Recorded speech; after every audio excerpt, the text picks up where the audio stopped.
guys. Pakbit tayo guys.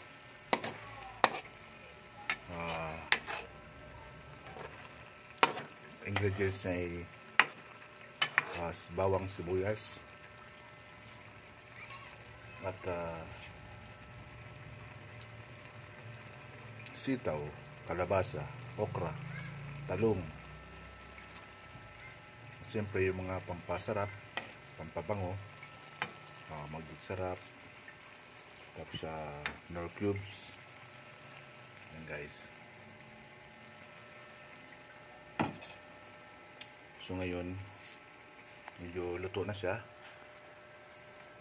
Takpan natin. Ayan.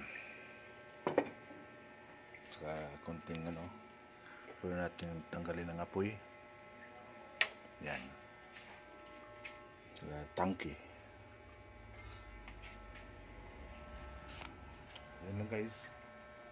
Pwede tayong kumain. Salamat sa panood. Thanks so much for watching. God bless us all. Magandang gawin po sa ating lahat. God bless.